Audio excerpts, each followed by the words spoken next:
하나님의 말씀은 고린도전서 12장 15절에서 24절까지 교독합니다. 고린도전서 12장 15절 만일 발이 이르되 나는 손이 아니니 몸에 붙지 아니하였다 할지라도 이로써 몸에 붙지 아니한 것이 아니요. 또 귀가 이르되 나는 눈이 아니니 몸에 붙지 아니하였다 할지라도 이로써 몸에 붙지 아니한 것이 아니니 만일 온 몸이 눈이면 듣는 곳은 어디며 온 몸이 듣는 곳이면 냄새 맡는 곳은 어디냐. 그러나 이제 하나님이 그 원하시는 대로 지체를 각각 몸에 두셨으니 만일 다 한 지체뿐이면 몸은 어디냐. 이제 지체는 많으나 몸은 하나라. 눈이 손들어 내가 너를 쓸 데가 없다 하거나 또한 머리가 발들어 내가 너를 쓸 데가 없다 하지 못하리라. 그뿐 아니라 더 약하게 보이는 몸의 지체가 도리어 요긴하고 우리가 몸의 덜 귀히 여기는 그것들을 더욱 귀한 것으로 입혀주며 우리의 아름답지 못한 지체는 더욱 아름다운 것을 얻느니라. 그런즉 우리의 아름다운 지체는 그럴 필요가 없느니라. 오직 하나님이 몸을 고르게 하여 부족한 지체에게 귀중함을 더하사 몸 가운데서 분쟁이 없고 오직 여러 지체가 서로 같이 돌보게 하셨느니라. 자, 24절까지 끊어서 먼저 보겠습니다. 하나님 아버지 은혜를 감사합니다.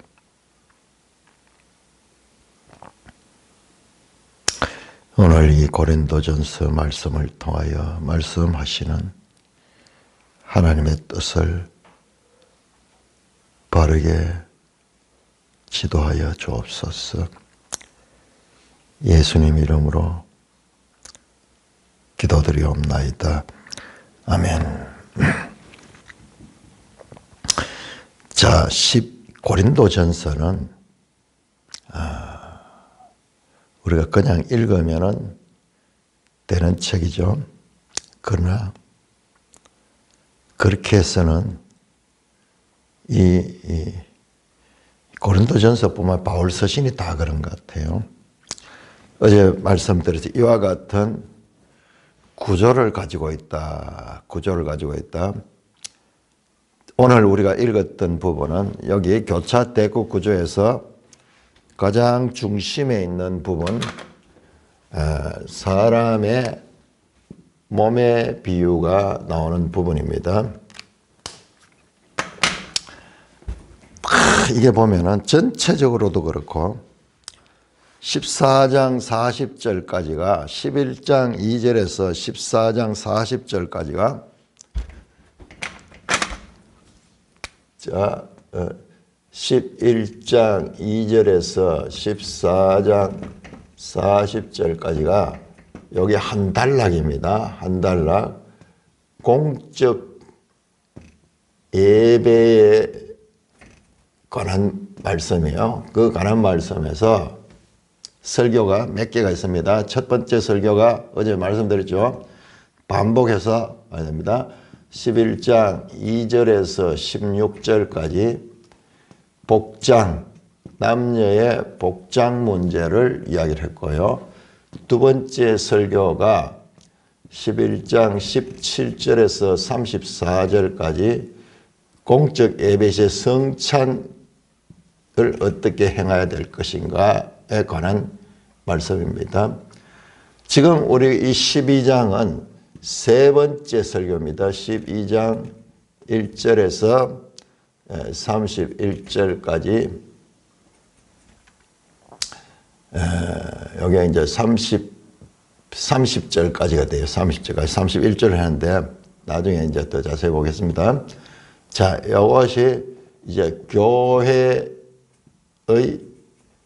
이 구성, 다른 말로 하면은 그리스도의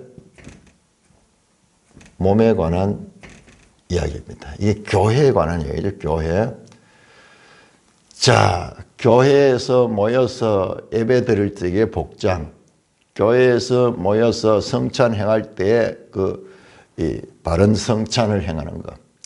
그 다음에 교회 구성에 관한 이야기 나왔습니다. 자, 여기도 보면은, 이제 13장 가면은 갑자기 사랑에 대한 이야기가 나옵니다. 그래서 우리는 뭐 이런 전체 이 맥락 없이 그냥 사랑은 오래 참고 뭐 그러면 사랑에 대해서 이야기를 쭉 하죠. 사랑장 그러죠. 사랑장 아주 유명하죠. 그런데 이게 따로 독립된 게 아니고 14장에 가면은 다시 여기에 또 이 교회의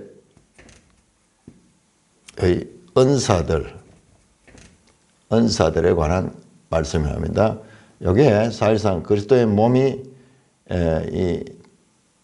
이 은사들과 연관, 은사들, 각 지체들, 우리는 각 지체들이다. 그래서 그 지체들이 사역하는 것은 하나님께서 주신 은사다. 또 14장 은사 나옵니다. 자, 이렇게 전체 구조가 되면서 여기에 13장이 이 전체의 중심에 떠 있어요. 13장 중에서도 그 안에서도 또 사랑의 정의 15개 나옵니다. 사랑은 오래 참고, 사랑은 온유하며, 사랑은 시기하지 아니하며, 교만하지 아니하며, 자랑하지 아니하며, 아니하며. 사랑은 모든 것을 진리를 기뻐하고, 사랑은 모든 것을 참으며, 사랑은 모든 것을 견디느니라. 사랑의 정의 15개라고 15가지. 그 가운데 긍정적인 거. 사랑은 오래 참고 온유하고, 사랑은 모든 것을 참으며, 모든 것을 기다리며, 모든 것을 견디느니라. 여기에 긍정적인 정의가 8개인가 뭐 이렇게 나와요. 전체 15개 가운데. 그 다음 부정적인 정의. 사랑은 시기하지 아니하고, 자랑하지 아니하고, 교만하지 아니하고, 자기의 유익을 구하지 아니하며. 자, 이 사랑의 정의가 13장 가운데서도 요 중앙에 있어요. 중앙 X에 있어요. 요것처럼 요 작은 12장의 구조 속에서도 이런 교차대구 구조가 있듯이 11장에서 14장 전체 구조 속에서도 이런 큰 교차대구가 이루어진다는 말씀입니다. 자, 이건 본문을 일단 내가 지금 했던 것부터 해가지고 말씀드린 거예요. 우리가 지금 11장 2절에서 복장에 관한 이야기를 했고, 성찬에 관한 했고, 이번엔 세 번째 이야기 여기에 됩니다. 그러니까는 우리가 그냥 읽어도 읽지만은 이걸 제대로 이해하려고 하면 이 구조 전체를 봐야 돼요. 그러면은 바울은 언어를 통한 강조도 있지만은 이 구조를 통해서 말씀하는 강조가 정확한 거예요. 확실한 거예요. 했던 말 또 했던 말. 여기 맞아요. 여러 가지 은사들 이야기했다. 다시 뒤에 가면 또 여러 가지 뭐 직분들, 은사에 대해서 이야기하거든요. 그리스도 몸에 이야기했다. 또 한참 있다가 다시 그리스도 몸에 대한 이야기를 하거든요. 이게 그냥 했던 말 또 하는 그런 차원이 아니라 이와 같은 구조 속에서 정교한 교차대구 구조 속에서 지금 말씀을 하시고 있는 것이다. 오늘 우리가 이제 사람의 몸 비유를 사람 몸이 머리부터 해가지고 발까지 얼마나 오장, 육부, 사지 뭐 얼마나 많습니까? 그걸 이야기를 하는 건 뭐냐 그러면은 우리 몸이 어떻게 구성되냐 이게 한 몸이지만은 다양한 지체들로 구성됐다. 그 이야기요. 그 이야기입니다. 그러니까 그 이야기를 이 은사들이 바로 그와 같은 각 지체들이 가지고 한 몸에 그리스도의 몸에 이 지체들로서 서로 요긴하게 상호 유기적인 관계다. 그것을 강조하려고 하는 거예요. 그런데 고린도 교회는 그게 없잖아요. 막 자랑하고 분파가 나뉘고 막 그렇기 때문에 가장 고린도 교회의 현실적이고 실제적인 그와 같은 가르침이 요 교차대구 X 중앙에 들어있다는 겁니다.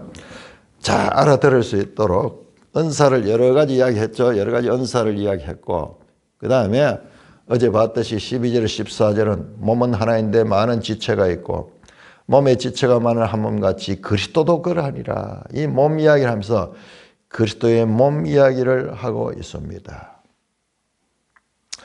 13절에 우리가 유대인이나 헬라인이나 종이나 자유나 다 한 성령으로 세례받아 한 몸이 되었고 또 다 한 성령을 마셨다.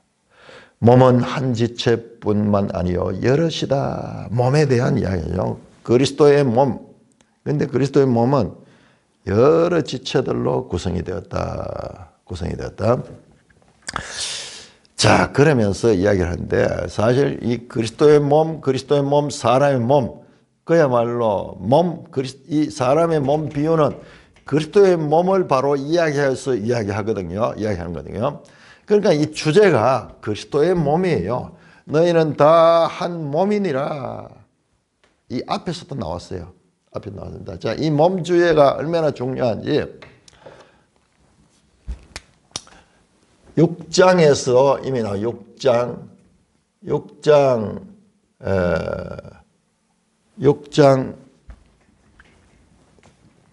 13절에서 20절에 여기서 몸과 지체 이야기 나왔어요. 몸과 지체 이야기 나왔습니다. 자, 그 다음에 10장 16절에서 18절에서도 너희가 떼는 떡은 축복하는 자는 그리스도의 피에 참여하며 너희가 떼는 떡은 그리스도의 몸에 참여한다. 10장 16절 18절 합니다. 그러면서 이 몸과 지체에 대한 이야기가 나왔습니다. 뿐만 아니라 네 번째 지금 이게는 11장 23절에서 28절까지 보면은 성찬을 하면서 이 그리스도의 몸과 그리스도의 피를 이야기를 하면서 너희가 참여한 그리스도의 몸에 참여한다. 몸에 참여하고 피에 참여하지만 이 두 개를 합쳐서 말할 때는 그냥 한 몸에 참여한다. 그렇게 이야기를 합니다. 28절에서 그리스도의 몸에 참여, 그의 몸에 참여한다. 그렇게 나옵니다. 자, 그래서 지금 제가 여러 번 이야기했죠. 1장에서 4장까지가 1장 10절에서 4장 마지막 절까지가 한 단락, 고린도 교회의 분열. 결국 그 이야기도 너희가 이와 같은 그리스도의 몸에 대한 잘못된 이해 때문에 몸이 찢어졌다는 거야. 그걸 이야기하기 위한 거예요. 그 다음에 5장 이후에 나오는 그 이야기들도 다 주제가 이게 되잖아요. 5장, 6장이 지금 결국 이제 몸과 지체 이야기고, 그 다음에 8장에서 11장 1절까지가 세 번째 설교거든요. 큰 설교. 1장에서 4장까지가 하나의 큰 단락. 그리스도의 몸에 나누어진. 그 다음에 5장에서 이 6장까지도 하나의 큰 주제입니다. 큰 주제. 몸이 이 음란한 몸에 대해서 이야기하면서 그것도 결국 교회가 이 하나 되지 못하는 것에 대한 말씀입니다. 그때 이 이야기가 나왔어요. 몸과 지체에 대한 이야기 나오고, 그 다음에 8장에서 11장까지는 우상의 제물 이야기를 하면서 나오는데, 거기에도 마찬가지로 몸과 지체에 관한 이야기가 있는 거예요. 그리고 지금 오늘 이 말씀도 아니 11장 23절 28절 성찬에서도 그리스도의 몸에 대한 이야기고, 그러니까는 이 5가지 6가지의 큰 주제를 가지고 있는데, 주제로 있는데, 우리가 그 가운데 지금 첫 번째, 두 번째, 세 번째, 네 번째 주제를 다루고 있는데, 네 번째 주제 11장 2절에서 14장 40절까지. 그 다음 주제가 부활에 가는 거예요. 15장. 그 가운데서 그것이 따로 있으면서도 전체를 뭐냐, 이거로 지금 일관하고 있잖아요. 그리스도의 몸. 그러니까 이 단락이 한 단락으로 나누지만 그 단락이 나눠진 것, 그 속에 또 전체를 관통하는 사상인데, 그게 그리스도의 몸이에요. 그리스도의 몸입니다. 그러므로 고린도전서는 15장에 이제 부활에 가서도 마찬가지로 몸이 나타납니다. 신령한 몸, 육의 몸으로 심고 신령한 몸으로 다시 나고, 전체가, 고린도전서 전체가 그리스도의 몸에 관한 이야기예요. 그리스도의 몸은 무엇이냐? 교회예요. 교회에 있어서 가장 현실적인 문제. 자, 그러면은 우리가 흔히 생각하기를, 저도 처음에 연구하면서 그렇게 생각했어요. 고린도전서는 우리가 잘 이해가 안 되는 게, 수신자와 발신자들 간에 서로 지금 공통적인 그런 그 이해가 있는 거예요. 우리는 그걸 모르는 거예요. 이 두 사람 관계를 모르겠다. 편지라고 하는 것은 그런 주고받는 개인적인 관계에서 이제 그 내용이 결정이 되잖아요. 우리 옛날에 그 이 편지를 많이 썼죠. 참 격세지감을 느끼겠네요. 우리 이 중고등학교 다닐 때, 대학 다닐 때까지도 편지를 많이 썼어요. 친구들한테도 편지를 쓰고, 서울에 유학 간 아들이 아버지한테 편지를 보냅니다. 편지를 보낼 때 아버님 하면서 이 날씨가 사늘해졌고 농사는 어떻게 됐는지요 하면서 쭉 이야기를 하거든요. 그 다음에 핵심 말은 어디 있나, 그 중간에 나와요. 돈이 좀 필요한데 돈 좀 붙이도록 하는 이야기를 하기 위해서 인사를 하고, 그 다음에 돈 이야기를 하고 끝에 가지고 또 인사를 합니다. 참 그 수고 많고 잘 계시고 내가 열심히 공부하겠습니다. 이러면서 딱 그 편지 쓰는 사람도 목적이 있고 받는 사람도 목적이 있어. 딱 그 핵심을 알아듣는 거예요. 야가 돈이 필요하구나. 그래서 돈을 붙이는 거야. 그런데 그거를 잘못 보면은 막 무슨 말인지 막 인사가 장황하게 하고 또 뭐 이러니까 우리가 제3자가 보면은 잘 모르는 거예요. 그 핵심되는 이야기는 아주 간단하게 살짝 넣어가서 분량으로 보면은 그게 별로 중요하지 않은 것 같아요. 그렇듯이 이 편지이기 때문에 이것은 상당히 개인적이고 특별한 내용들이기 때문에 이 교회 전체에 관한 가르침이 성경이어야 되는데, 이게 지극히 한 교회의 개인적인 문제를 가지고 왜 이렇게 책을 썼는가? 이게 왜 성경이 되는가? 그런 생각을 하기 쉬운데 반대예요. 바울은 고린도 교회뿐만 아니라 1장 2절을 나옵니다. 모든 세상의 모든 교회에게 이 편지를 써요. 고린도와 또한 온 땅에 흩어져 있는 교회에게 편지를 씁니다.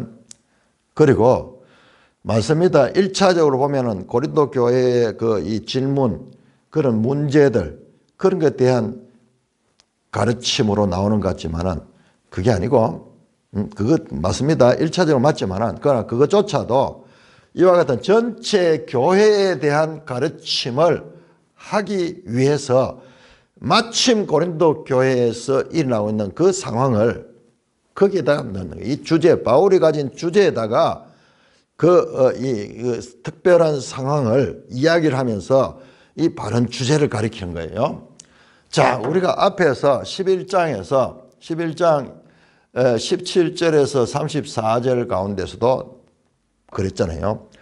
고린도 교회에서 잘못 행하고 있는 그와 같은 성찬, 잘못된 성찬을 지적하면서 23절에서 26절까지 예수님께서 친히 하신 성찬을 가르쳤거든요.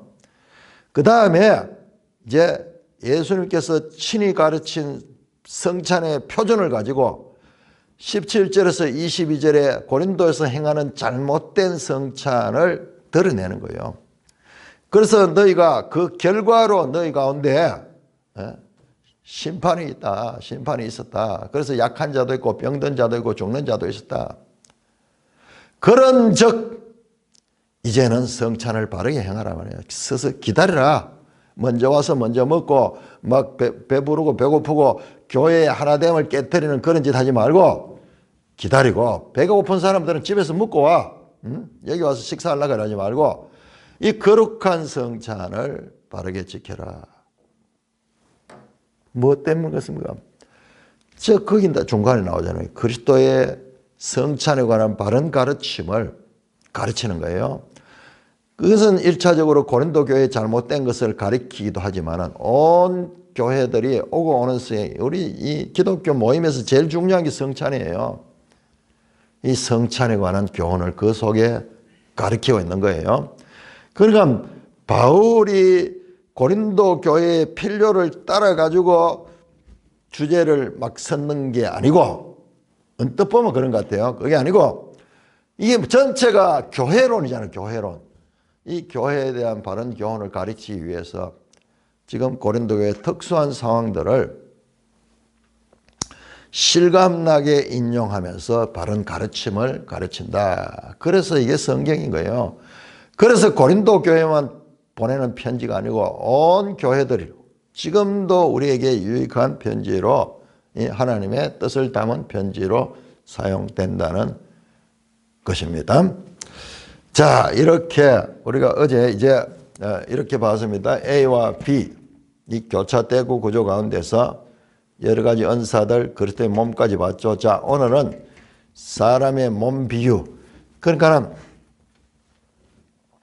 이게 이렇게 연결돼 전부 다 사실상 그리스도의 몸을 이야기하기 위해서 사람의 몸을 이야기하는 거예요.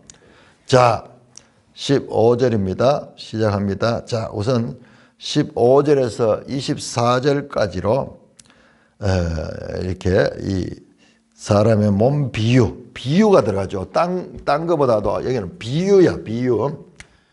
자, 이 비유가 중간에 있는 것은 구약의 이사야서 같은 데 보면 선지자들의 글들 가운데서도요, 비유가 중간에 탁 들어있어요. 이사야 53년, 우리는 다 양 같아서 각기 제 길을 각건을 가는 그 내용이 앞뒤 내용들 그 중간에 딱 들어있어요. 그래서 바울이 사용하고 있는 이 수사학적 표현은 헬라의 수사학적 표현도 있지만은 여기에서는요, 이 고린도전서에서는 보이는 게 이 교차대구 구조, 이게 히브리 선지자들의 수사학적인 그런 구조예요. 그래서 바울은 지금 신약의 이 선지자로, 신약의 에레미야, 신약의 이사야로 지금 역할을 하면서 그는 그 구약의 선지자들이 사용했던 표현법, 그것을 그대로 사용하고 있는 것을 알 수가 있습니다. 자, 이걸 알려고 하면은 구약의 이사야서에 나오는 이런 교차대구 구조, 이걸 여러 개 나와요. 그걸 또 연구를 해야 되는데, 그러니까는 그렇게 하다 보면 지금 우리는 세월이 없겠죠. 자, 그렇다 하는 거 말고, 요걸 알고 들어 놓으면은 나중에 그런 것이 나타났을 때 이해하기 좋아요. 이해하기 좋습니다. 자, 이런 정확한 구조를 가 있는 것을 발견했습니다. 우리가. 자, 사람의 몸 비유 봅니다. 사람의 몸 비유도 보세요. 사람의 몸 비유 15절에서 24절까지, 15절에서 시작해서 24절로 끝이 나죠. 15절에서 시작해서 24절로 끝이 나는데, 자, 요것도 교차대구를 이루고 있어요. 요것도 요 속에서 15절, 24. 자, 15절 보세요. 15절 제일 먼저 뭐가 나옵니까? 발이 나옵니다. 발. 그 다음에 손. 발과 손이 나오는데 이 발과 손은 나중에 보면 알겠지만은 이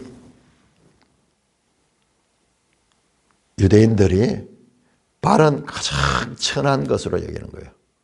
여러분, 신발 벗은 자의 집 하는 표현이 나오죠. 신발 벗은 자의 집 그러면은요, 발을 씻는 발과 신발은 가장 천하고 역으로 느껴질 정도로 그렇게 이 중동의 문화에서는 이 천시받습니다. 뭐 그거는 중동뿐만 아니라 우리도 마찬가지잖아요. 우리도 마찬가지입니다. 그 다음에 손 가운데서도 오른손보다는 왼손, 오른손이 귀하고 왼손은 불결하게. 여러분 그런 이야기 들었죠? 오른손, 왼손으로 악수를 했다. 그거는 모독이라. 이번에 이재명이가 어디 가가지고 인도 총리를 만나는가 뭐 그랬는데 왼손으로 그 악수를 했다. 이거는 뭐 수치를 하는 거야. 뭐 그런 그 문화가 있습니다. 내가 지금 공부하고 있는 이 고린도전서를 깊이 연구한 학자는 40년 동안 선교사로서 중동에 살면서 그쪽 문화를 깊이 연구를 하고 그쪽 문화에 익숙한 사람이에요. 자, 우리 성경에도 출애굽기 3장 5절에 보면은 모세가 하나님을 만나니까 네 거룩한 곳이는 네 몸에 신을 벗으라 그러죠. 신을 벗으라. 자, 우리 시편 60편 한번 찾아보겠습니다. 시편 60편.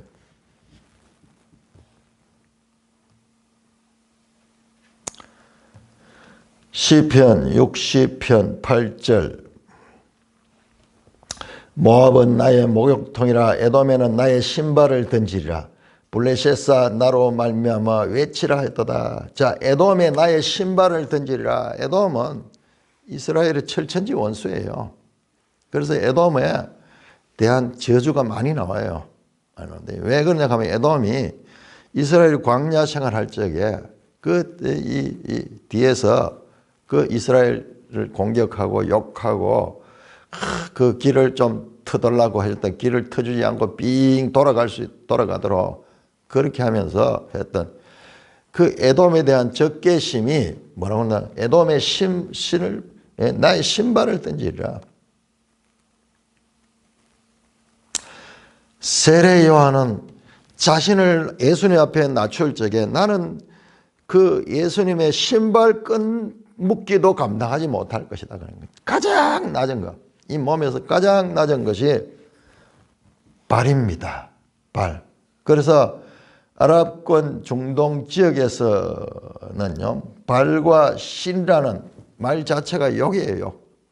발과 신이라는 자체가 욕입니다. 신발을 벗어가지고 사람을 때렸다. 신발을 벗어 때렸다. 그냥 매로 때리는 거하고 굿하지만은 그 모욕감이 다를 수 있는 거예요. 반대로 그런 행동을 하는 사람도 자신의 어떤 이 분노가 극에 달았을 적에 그런 행동을 할 수 있는 거예요. 자, 그래서 제가 무슨 말을 할 거냐. 이 구조를 이야기하려고 설명하죠. 자, 15절 시작에 발로 시작했죠. 자, 24절 한번 보세요. 24절. 마지막에 뭐로 마치는가? 발로 시작해서 부족한 지체로 마치는 거예요. 부족한 지체. 우리 몸에서 가장 부족함이 여김을 받는 이렇게 이게 그냥 이 기록된 것이 아니라 정교한 구조를 가지고 그렇게 말씀이 주어졌다. 나오는 대로 그냥 막 이렇게 구술해 가지고 기록한 것이 아니고 그러니까는 우리가 따르지 못하는 이 유대 지역 또 중동 지역의 독특한 수사학적인 그런 이 사상 체계가 있어요. 사상 체계. 사상 체계를 가지고 지금 있는 거예요. 자, 요렇게 이 9절 속에도 이 15절, 24절 속에도 처음과 끝. 내가 북엔드라 그랬죠. 북엔드. 책을 이렇게 넣으면 넘어지죠. 그러나 이쪽 책 끝에다가 딱 받침을 두면은 이 책이 딱 서 있죠. 그러니 시작과 끝. 끝과 시작, 여기에 동일한 발 부족한 지체. 자, 내용을 보면요. 왜 발이 부족한가? 그것도 나옵니다. 자, 시작이 이렇게 됩니다. 발을, 몸의 지체들을, 지금 그리스도의 몸에 대한 이야기를 하면서 몸의 각 개개의 지체들이 마치 의인화되어서 무대의 연극 배우처럼 독백하는 것으로 시작됩니다. 먼저 발이 등장합니다. 발이 혼자 얘기합니다. 나는 손이 아니니 몸에 붙지 아니했다. 발이요. 자신은 천시받고 그 다음에 자신은 늘 무시당하는 거예요. 근데 손은 모든 일 다 하고 근데 손이 무슨 일을 하려고 하면 발이 움직여줘야 되는데 근데 손은 영광을 받는데 발은 그 역할이 있어도 지금 부러워하는 거예요. 손이 아니니 몸에 붙지 않았다. 손은 영광을 막 받는데 발은 아무 영광을 받지. 그러니까는 같은 몸에 있어도 이게 완전히 다른 거예요. 그래서 발이 지금 불평하는 거예요. 나는 손이 아니니 몸에 붙지 아니했다 할지라도 그렇게 독백해도 이로써 몸에 붙지 아니한 것이 아니다. 자기가 아무리 의지로 자기 생각으로 그렇게 해도 그것은 존재론적으로 그렇지 않다는 거예요. 그렇지 않다는 거예요. 그게 뭐예요? 이 몸 속에 지금 서로 불평, 불만이 있고 차별이 있는 거예요. 근데 그건 몸에 있는 거예요, 몸에. 그렇다고 해서 내가 손이 아니니, 내가 뭐 몸에 붙지 않았다. 자기가 한다고 해가지고 그게 되는 게 아닌 거예요. 두 번째로 다시 이야기합니다. 또, 같은 내용. 귀가 이르되 나는 눈이 아니니 몸에 붙지 않았다. 자, 얼굴에는 눈이 있고 귀가 있는데, 또 귀가 하는 역할도 참 중요한 게 있는데, 눈은 영광을 받아. 눈을 앞에 있으면서 다 모든 것을 보고 뭐 이러면서 그러니까는 상대적으로 귀는 눈에 대해서 좀 열등감을 가지는 거예요.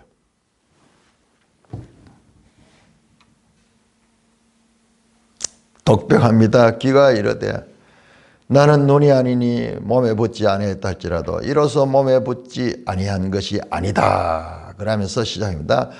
몸에 부족한 지체들이 열등감을 가지고 있고 이 열등감을 가진 것은 다른 지체들 손이나 눈이 영광을 독차지해버리고 이러니까 상대적으로 열등감을 가지는 거예요. 손이나 눈과 같이 아름다운 지체들, 존귀히 몸을 여김을 받는 지체들이 자신을 낮추고 이 부족한 지체들을 돋보이게 했다 그러면은 이런 불평이 안 날 텐데 이 사람 모인 곳에는 이와 같은 차별과 불평, 원망이 나오기 시작하는 거예요. 이게 공평하지 못하기 때문에. 자, 그런데 그렇게 말한다고 할일지라도 이와 같은 몸과 지체의 불가분리적 유기적 관계는 내가 생각한다고 해가지고 분리되는 것이 아니라 존재론적으로도 한 몸이다. 한 몸이고 그 몸에 참여하는 것이라는 본질이라는 것을 지금 말씀하고 있습니다. 그런데 어떻습니까? 고린도 교회는 발과 손이 서로 나누어지고 교만하고 누구는 교만하고 누구는 자랑하고 이런 게 있었잖아요. 그러면서 이 중간에 고린도 교회의 현실적인 이야기를 몸의 비유를 통해서 하는 거예요. 자, 그러면서 이제 다시 논리를 전개합니다. 만일 온 몸이 눈이면 듣는 곳은 어디며 온 몸이 듣는 것이면 냄새 맡는 것은 어디냐. 자, 온 몸이 전부 다 눈이 뭐 존귀함을 받고 손이 존귀함을 받는다 해서 그럼 온몸에 손만 있으면 어떻게 되느냐? 온몸에 눈만 있으면 어떻게 되느냐? 그러면은 듣는 곳은 어디고 온몸이 듣는 곳은 냄새 맡는 것은 어디겠냐? 그러면서 코의 역할, 귀의 역할도 있다라는 것을 말합니다. 말하면서 사람들이 몸의 지체, 각 지체마다 독특한 기능이 있다. 바울은 몸을 하나의 공동체로 지금 말하고 있습니다. 몸의 지체가 의인화되어 발, 귀, 눈, 그리고 이 코, 뭐 이런 것들이 드라마 속의 배우처럼 나타나서 각자의 대화를 나누고 있습니다. 처음 두 지체 15절 16절은 발과 귀가 말합니다. 전부 다 이 부족한 지체죠. 상대적으로 독백으로 말, 독백. 그런데 이제 다시 이제 이 21절에 보면요. 21절에 보면은 이제 눈과 손, 머리와 발이 대화를 하는 거예요. 대화를 하는데 뭐라고 하냐. 눈이 손들어 내가 너를 쓸데없다. 머리가 또한 발들어 내가 쓸데없다. 그렇게 할 수 없다 하는 거예요. 그렇게 할 수 없다 하는 거예요. 왜 그런가? 17절에 온 몸이 눈이면 듣는 곳은 어디며 온 몸이 듣는 곳이면 냄새 맡는 곳은 어디냐. 이렇게 독특한 기능을 가진 것은 18절에 말이죠. 18절에 하나님이 그 원하신 대로 지체를 각각 몸에 두셨다. 이게 하나님이 배치한 거예요. 하나님. 몸의 각 기관들은, 각 지체들은 하나님이 그 원하시는 대로, 앞에서 나왔잖아요. 11절에 그 은사를 주는 것도 하나님이 한 성령으로 그 뜻대로 각 사람에게 나누어 주셨다. 자, 이 모든 교회의 이것은 주권자가 하나님이시고 나머지는 그 지체들인데 그 지체들의 역할은 하나님이 주신 것이다. 이게 바로 은사라고 하는 거예요. 은사. 선물이가 선물. 하나님이 은사를 주셨다는 거예요. 그러면서 말합니다. 반문합니다. 만일 19절에 다 한 지체뿐이면 몸은 어디냐? 몸에 눈만 커덕 있고 머리만 다 있다 그러면 그럼 그게 어떻게 몸이 될 수 있느냐? 20절 이제 지체는 많으나 몸은 하나다. 몸은 그리스도고 각 지체들은 그 몸의 지체들이다. 그러므로 21절에 말합니다. 눈이 손들어 내가 너를 쓸데없다 하거나 또한 머리가 발들어 내가 너를 쓸데없다 할 수 없다. 그 다음에 지금 가지고 있는 고정관념을 뒤집어 엎는 말씀을 합니다. 22절에서 24절까지. 그뿐 아니라 자, 몸은 다양한 지체로 이루어진 유기적인 관계다. 이것은 하나님께서 그렇게 배치하신 것이다. 그러니까는 처음에 발이 막 그 이 소외감을 느끼고 그 다음에 이 귀가 이 소외감을 느끼고 반대로 손은 막 자부심을 가지고 그 다음에 눈은 또한 막 존경함을 받으면서 한 몸의 지체들 간에 서로 막 누구는 영광을 받고 누구는 소외됨을 받고 이런 것이 잘못됐다는 것을 말합니다. 자, 그러면서 더 핵심 사상이 나오는데 22절부터 그뿐 아니라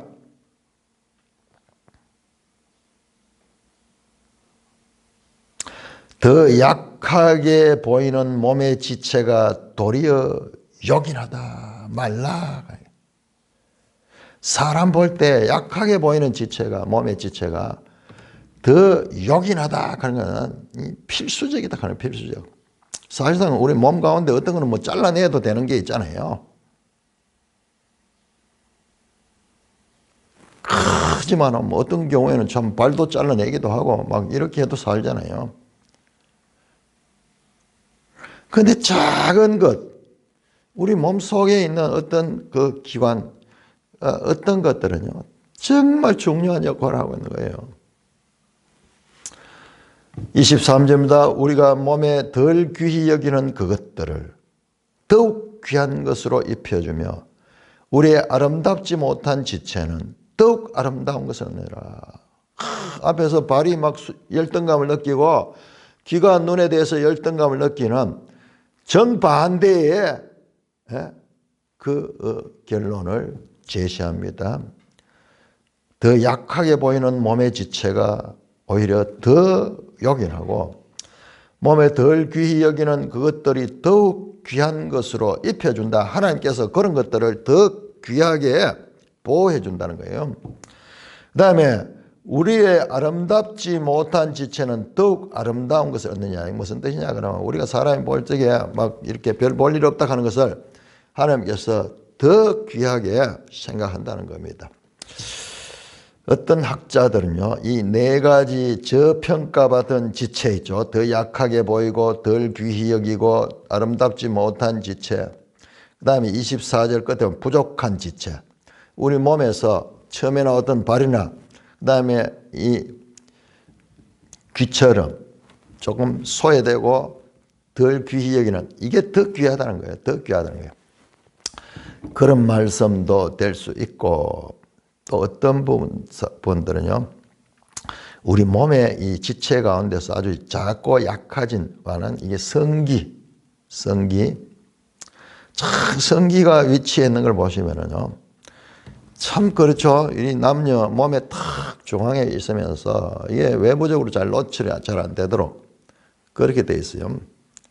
그래서 또 이렇게 여러 가지 위험으로부터 보호받도록 돼 있고. 그러나 이것이 팔이나 발에 비하면 약합니다. 그런데 그런 것들이 더 귀하게 보호를 받도록 위치부터 해서 여러 가지 하나님께서 그렇게 이런 것들을 보호해놨다는 거예요. 그리고 이게 능력이 뭐냐 하면 이거는 생명을 놓을 수 있는 생명을. 딴 뭐 것들은 아무리 해도 생명과는 지장이 없는데 이제 그런 약한 부분 그것이 이제 생명을 놓을 수도 있는 그렇게 보호했다는 거예요. 참 희한하죠. 신비하게 이게 누가 했느냐? 하나님이 했다. 자, 24절에 우리의 아름다운 지체는 바로 앞에 나오는 아름다운 것을 얻느니라. 아름답지 못한 지체와 아름다운 지체를 대조하면은 참 표현이 그렇죠. 소홀한 지체, 그 다음에 좀 소홀함을 받지 않는 지체, 뭐 아름다운 지체가 돼 있고 아름답지 못한 지체가 돼 있겠습니까? 앞에 나왔던 눈이나 손 같은 그런 지체는 굳이 더욱 보호하고 더욱 귀한 걸로 입혀주고 더욱 아름다운 것으로 보호할 그럴 필요가 없다는 거예요. 오직 하나님이 몸을 고르게 하여 부족한 지체에게 귀중함을 더한다. 우리가 봤을 때 약해 보이고 부족한 것 같은 그것들을 더 귀중하게 해서 이 잘나 보이는 아름다운 지체, 머리나 눈이나 손 같은 그런 지체들은 보다도 여기를 더 보호를 해놨다는 거예요. 그런데 아름다운 지체는 그렇게 보호 안 해도 탁 될 수 있도록 그렇게 또 만들어 놨다는 거예요. 자, 이렇게 이 사람의 몸의 비유를 통해서 말씀하고 있습니다. 하나님께서 세 번역에 이렇게 말합니다. 하나님께서는 골고루 짜 맞추셔서 모자라는 지체에게 더 풍성한 명예를 주셨습니다. 그렇게 번역이 되어 있습니다. 자, 이것은요, 교회 안에, 고린도 교회 안에 한 사람 한 사람들 간에서도 일어나는 그와 같은 문제일 수도 있죠. 우리 앞에서 봤잖아요. 11장에 성찬할 때 어떤 사람은 먼저 와서 먹고 이런 사람들은 좀 부유한 자들, 가난한 자들, 부족하게 여기는 부족한 지체, 덜 귀히 여기는 그런 사람들은 세상적 가치 기준으로 소홀히 보는 이런 것들을 지금 이야기하고 있는 거예요. 이 고린도 교회의 적실한 지금 비유인 거예요. 동시에 뿐만 아니라 이게 고린도 교회 개개인의 문제이기도 하면 동시에 교회와 교회 간의 문제다. 교회와 교회. 에베소에 있는 교회, 고린도에 있는 교회, 저 예루살렘에 있는 교회, 안디옥에 있는 교회, 저 로마에 있는 교회, 이 교회들이 어느 교회는 더 중요한 교회고 어느 교회는 소홀한 교회가 아니야. 이게 다 하나님께서 같이 귀한 교회로 그렇게 삼고 있다는 말씀으로도 적용이 될 수 있습니다. 22절에서 24절에 나오는 더 약해 보이는 몸의 지체, 덜 귀히 여기는 그 지체, 아름답지 못한 지체, 부족한 지체는 하나님의 관점에서 정당한 평가입니다. 사람의 평가와 반대돼요. 네 가지 저평가받은 지체는 우리 몸에 뭐 내장 같은 것 될 수도 있고 성기라고 볼 수 있는 것도 그것도 좀 이 완곡한 표현으로 그렇게 쓸 수 있는. 왜냐 그러면은 이 교회가 뭘 해야 돼? 교회가 생명을 낳아야 되거든요. 생명을 낳아야 되거든요. 그래서 어떻게 보면 좀 지나친 해석인 것 같기도 하지만은 또 이 중동 문화의 이 깊이 이해를 한 사람의 관점에서 그렇게 이 완곡어법으로 표현한 것이 성기라고 보는 그런 거에도 이 가능성이 없지는 않다 그렇게 생각이 됩니다. 자, 이렇게 이제 교회에 하면서 그 중간에 사람의 몸 비유를 했습니다. 그 다음에 다시 그리스도의 몸으로 갑니다. 25절에서 27절 25절에서 27절까지 교독하겠습니다. 25절 몸 가운데 분쟁이 없고 오직 여러 지체가 서로 같이 돌보게 하셨느니라. 만일 한 지체가 고통을 받으면 모든 지체가 함께 고통을 받고 한 지체가 영광을 받으면 모든 지체가 함께 즐거워하느니라. 같이 너희는 그리스도의 몸이요 지체의 각 부분이라. 그러니까 이 사람 이 몸의 비유를 했던 이유가 이제 그리스도의 몸을 이야기하기 위한 거예요. 그래서 25절에 몸 가운데 분쟁이 없고, 여러분 이것도 보세요. 이 분쟁이라는 단어 스키스마 하는 게 이게 지금 1장 10절, 1장 11절, 3장 3절, 11장 18절 고린도 교회의 한 특징이 될 수 있어요. 교회 안에 분쟁이 있는 그런 고린도 교회를 염두에 두면서 몸 가운데 분쟁이 없고 이 몸은 서로 조화를 이루면서 그렇게 한 지체로 있지 이게 따로 있는 게 아니야. 오직 여러 지체가 서로 같이 돌보게 한다. 상호 의존적이고 상호 보완적이고 상호 유기적인 관계야. 이거는 분리할 수 없는 관계야.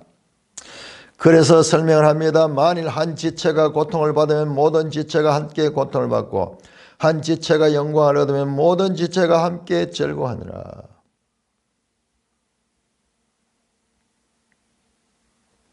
우리 몸에 손이 아프면 온몸이 아픔을 느끼고 보이지 않는 안에 장기에 문제가 생겨서 아프게 되면 온몸이 고통을 느끼고 이건 상호 연대로 고통을 느끼게 되잖아요. 발이 아프다고 해서 발 혼자만 아프고 나머지 지체가 안 아픈 게 아니잖아요. 온 몸은 이렇게 연결되어 있다. 반대로 고통에 있어서도 그러하고 영광에 있어서도 마찬가지다. 한 지체가 영광을 얻으면 모든 지체가 즐거다. 자, 손이 그림을 잘 그리는 손과 눈이 활동해가지고 그림을 잘 그렸다. 그럼 손만 영광을 받게 해라. 아, 저 사람에서 모든 것이 다 그 사람에게 영광을 돌리고 손에만 영광을 돌리는 게 아니잖아요. 그렇듯이 이같이 이 한 지체와 모든 지체는 상호 불가분리적인 관계, 상호 유기적 관계이며 서로 연합이 되어 있다. 그런데 교회 안에 지체들 간에 분리가 있고 지체들 간에 분쟁이 있고 지체들 간에 나누어지는 그것은 잘못된 것이야. 그러면서 명령합니다. 너희는 그리스도의 몸이요 지체의 각 부분이다. 바르게 알아야 돼. 바르게 알아야 돼. 그래서 이와 같이 그리스도의 몸으로 시작해서 그리스도의 몸으로 그렇게 마치게 됩니다. 자, 이 말씀은 로마서 12장 15절과도 평행을 이루고 있습니다. 한번 볼까요? 로마서 12장 15절 즐거워하는 자들과 함께 즐거워하고 우는 자들과 함께 울라. 서로 마음을 같이하며 높은 데 마음을 두지 말고 서로 도리어 낮은 데 처하며 스스로 지인하지 마라. 교회 안에서 서로 공감대를 이루면서 이게 몸의 현상이야. 몸에 참 몸끼리 서로 막 질투하고 지하고 이런 게 있을 수 없잖아요. 사람의 몸을 비유하면서 이 그리스도의 몸으로서의 교회에 대한 가르침을 가르치고 있습니다. 자, 그런데 현실 가운데서 느끼는 감정, 같은 교회에 있더라도 손목은 발이 받지 못하는 금팔찌를 받아요. 손목에 금팔찌를 탁 끼고 있어요. 면류관을 받는 것은 손이 아니라 머리에 면류관을 쓰고 있어요. 손가락은 다이아 반지를 받지만 다리는 받지 못합니다. 이렇게 비유하니까는 조금 와닿지는 않아요. 그런데 현실적으로 교수들 같으면요, 옆에 있는 교수는 책을 출판사에 가서 출판사 환영하면서 이 책을 우리가 출판해 주겠습니다. 그래서 책도 출판이 되고 그리고 많이 팔려가지고 유명해지고 돈도 벌이게 되는데, 근데 옆에 있던 교수는 좀 출판해달라고 원고를 가져오니까는 원고를 보지도 안 하고 선반에 얹어놓고 다음에 한번 보겠습니다 이러면서 가버린 거예요. 현실적으로. 자, 좀 더 실제적으로 한번 비유를 해볼까요? 장사하는 사람들, 가게를 하는데 이웃 가게가 있고 여기 가게인데 둘 다 같은 교회 집사님이야. 그런데 한 교회 집사님은 장사가 잘 돼요. 그런데 한 사람은 파리만 날리고 있어요. 좀 더 교회에 근접하게 말씀드려 볼까요? 자, 어떤 교회는 개척을 해가지고 임대료도 내지 못하는 그런 어려움이 있어요. 근데 어떤 교회는 같은 신학교 동기인데도 이 사람은 막 교회를 크게 해가지고 그래가지고 막 그 교회 예산이 엄청나게 있고 유명하고 막 그래서 방송이나 이런 데도 막 나오고 이런 거예요. 이게 이제 현실 상태야. 이런 가운데서도 우리가 한 몸이라는 것을 느낄 수 있는가? 이게 현실이에요. 그러나 참 교회는요. 그러니까 이게 지금 교회의 바른 모습이 아닌 거예요. 바른 모습이. 자, 그러나 이게 이제 부정적으로 보면 그런 것 같지만요. 또 큰 교회에 있는 분들은 또 모르게 자기 동기들에게 이렇게 그 선교비로 해가지고 또 그렇게 해서 또 약한 교회를 또 일을 쓸 수 있도록 도와주고 이렇게 하면서 부정적인 게 아니라 또 그렇게 하면서도 서로 몸을 고르게 하는 그와 같은 일들이 있을 수 있습니다. 그러니까는 우리가 잘못된 지금 그 이 사례들을 갖다가 절대 해서는 안 되고요. 그 가운데서도 최소로 그렇게 서로 지체로서의 서로 사랑을 나누며 할 수 있는 그런 유기적인 관계를 보이는 교회들도 많이 있습니다. 많이 있습니다. 자, 다음에 이제 다시 보세요. 마지막에 여러 가지 이제 직분들이 나옵니다. 28절, 31절. 교독하겠습니다. 28절. 하나님의 교회 중에 맺을 세우셨으니 첫째는 사도요, 둘째는 선지자요, 셋째는 교사요. 그 다음은 능력을 행하는 자요. 그 다음은 병 고치는 은사와 서로 돕는 것과 다스리는 것과 각종 방언을 말하는 것이라. 다 사도이겠느냐? 다 선지자이겠느냐? 다 교사이겠느냐? 다 능력을 행하는 자이겠느냐? 다 병 고치는 은사를 가진 자이겠느냐? 다 방언을 말하겠는 자이냐? 다 통역하는 자이겠느냐? 너희는 더 큰 은사를 사모하라. 내가 또한 가장 좋은 길을 너희에게 보이리라.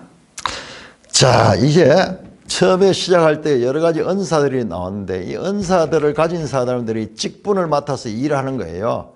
그래서 사도가 있고 선지자가 있고 교사가 있고 그다음에 병 고치는 자가 있고 능력 행하는 자인데 우리 앞에서 봤잖아요. 몸에 전부 다 눈이면 어떻게 될 것이며 온몸이 전부 다 머리만 있으면 어떻게 될까요? 아니겠죠? 그러니까는 다 각자 은사대로 사역을 하는데 사도의 사역을 하는 사람이 있고 선지자의 사역이 있고 교사의 사역이 있습니다. 그런데 사도와 둘째 선지자와 셋째 교사는 첫째, 둘째, 셋째라고 썼고 그 다음에 나오는 건 그 다음으로 되어 있어요. 자, 그 다음에 나오는 것은 제가 앞에서 말씀드렸던 자 보세요 여러분 어제 제가 말씀드릴 때에 거기에 7절에서 11절에 나오는 은사들 가운데 두 가지 종류가 있죠. 하나는 눈에 드러나는 은사. 예를 들어서 어떤 것이냐 병 고치는 은사, 능력 행하는 거, 애언하고 방언 말하고 이런 건 그냥 확 드러나잖아요. 그런데 처음에 나왔던 지혜의 말씀, 지식의 말씀, 믿음은 그 사람의 내면에 있는 거야. 그럼 겉으로 보이지 않아. 보이지 않아. 그 사람들한테 어필하기는 이게 탁 드러나는 게 이게 아주 효과가 있는 거예요. 예를 들어 교회를 해도 교회 어떤 목사님이 막 병 고치는 은사가 있다 이러면 막 소문을 듣고 사람들이 막 몰려오는 거예요. 자, 그런데 지혜의 말씀, 지식의 말씀, 그다음에 믿음 이와 같은 딱 세 개가 나와요. 자, 이런 것들은 잘 드러나지 않아요. 자, 요 나오는 이 은사 목록들과 지금 우리가 방금 읽었던 직분 목록들을 연결해 보면 좀 연결이 돼요.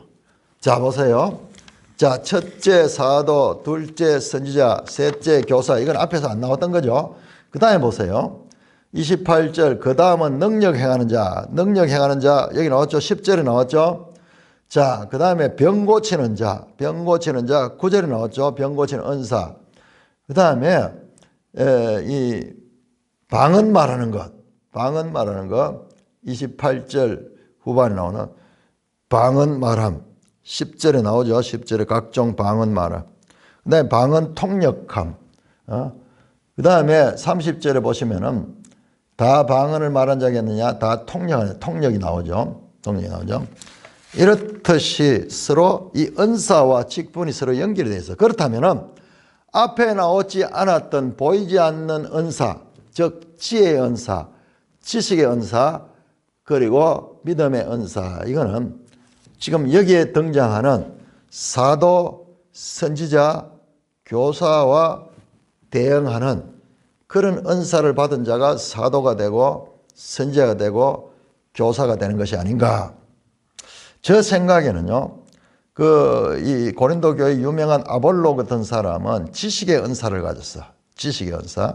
그런 경우에는 디다스칼로스, 교사의 직분, 뭐 그런 게 아니겠는가. 그런 생각이 들기도 했습니다. 아마 사도는 지혜의 은사. 그 다음에 선지자 마찬가지로 이와 같은 하나님의 지혜를 통해서 은사를 주는 그런 거고 딱 구별해서 계량해가 여기까지 여기는 뭐 선지자고 여기서 여기까지는 사도고 뭐 이런 식의 구별은 쉽지 않을 겁니다. 자, 그런데 여기서 우리가 선지자라는 단어를 주의했는데 선지자는요 예언자입니다. 예언자.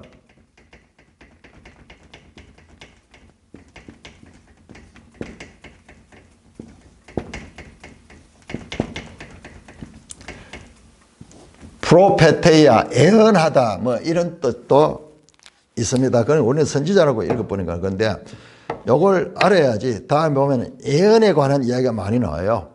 자, 14장 보시면은 사랑을 추구하되 신령한 것을 사모하고 특별히 애언을 하려고 하라. 그러면서 3절에 애언하는 자, 4절에 애언하는 자, 방언하는 자 서로 대조하면서 막 나오는데 그 애언하는 자가 이 선지자의 역할을 하는 거예요. 선지자는 단지 막 앞날에 대한 예언 이런 것뿐만 아니라 설교하는 하나님의 말씀을 가리키는 이런 것들도 그 속에 포함이 된다라는 것을 우리가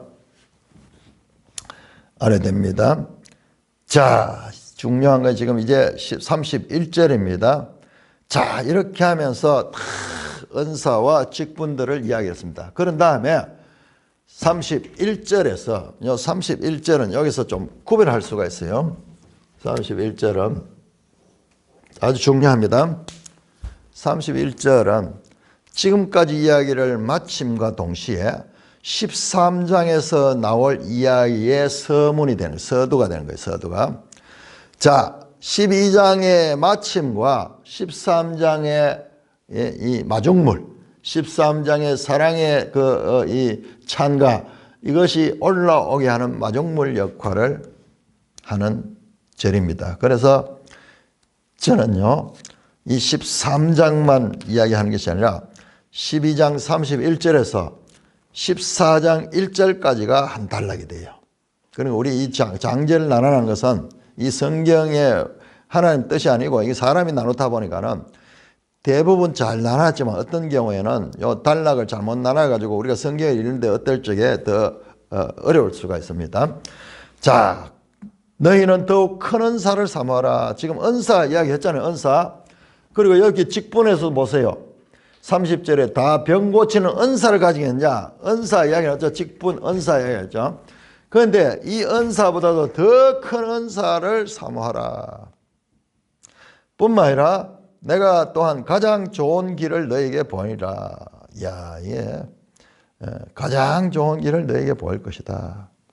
지금까지 이야기를 다 마치면서 이 은사들 중요하지만은 이 은사들 위에 더 큰 은사가 있다는 거예요. 더 큰 은사. 이거 어떤 면에서는 이 모든 은사들이 이 큰 은사하고 같이 가야 된다는 거예요. 그러니까 지혜의 말씀을 가진다도 이 더 큰 은사, 이 큰 은사는 사랑의 은사. 사랑으로 사도의 역할을 해야 되고, 사랑으로 선지자의 역할을 해야 되고, 사랑으로 병 고치는 역할을 해야 되고, 사랑으로 예언하는 역할을 해야 되고, 이제 그 이야기가 나오는 거예요. 자, 그러면서 더욱 큰 은사를 사모하라. 자, 이 은사들을 가지고 서로 막 누가 잘났다 못났다 막 이렇게 되니까는 그래서는 안 돼. 그러면서 더 큰 은사를 사모해야 한다. 우리에게 더 큰 은사. 31절은 앞에 나오는 그 그리스도의 몸에 관한 긴 설교를 마치면서 우리 번역에는 빠져있는데 대하는 게 그리고 더 큰 은사를 사모하라. 이 언급은 이전 설교의 결론이자 이어지는 사랑에 관한 설교의 서론입니다. 13장을 공부하면 확인되겠지만은 이 말은 대조가 아니라 연속으로 이해할 때 가장 잘해요. 그러니까 이 앞에 나오는 은사들하고 연결해서 13장의 사랑 이야기로 나가야 되는 거예요. 자, 여러분 여기에서 잠깐만 보시면요. 14장 1절 한번 14장 1절. 이제 내일 우리가 13장을 보겠는데 오늘 이 13장에 들어가기 전에 자, 제가 이 13장을 12장 31절에서 시작해서 14장 1절로 한 단락을 묶었습니다. 그러면 이야기 뭐예요? 13장이 이 안에 들어있죠. 그러니까 사랑장만 볼 게 아니라 13장만 볼 게 아니라 12장 31절 14장 1절이 여기 같이 포함이 돼야 돼요. 같이 포함이 돼요. 자, 단어를 한번 봅시다. 단어. 31절에 12장 30은 더욱 큰 은사를 사모하라 그랬죠. 질로테. 열망하라. 이게 잘못하면 시기로도 번역되면 시기야. 열심하라. 자, 14장 1절 보세요. 사랑을 추구하며 신령한 것들을 사모하라. 같은 단어에 사모하라. 그 다음에 31절 중간에 12장 30절 내가 또한 가장 좋은 길을 너에게 보일 거다. 가장 좋은 길. 가장 좋은 길은 신령한 것, 영적인 것들. 그 다음에 은사를, 큰 은사를 삼아라. 이것은 사랑의 은사예요. 사랑의 은사. 사랑을 추구하고 신령한 것들을 사모하라. 그러니까 31장과 12장 31장과 14장 1장은 13장 내용의 북엔드야. 시작하면서 열망하라.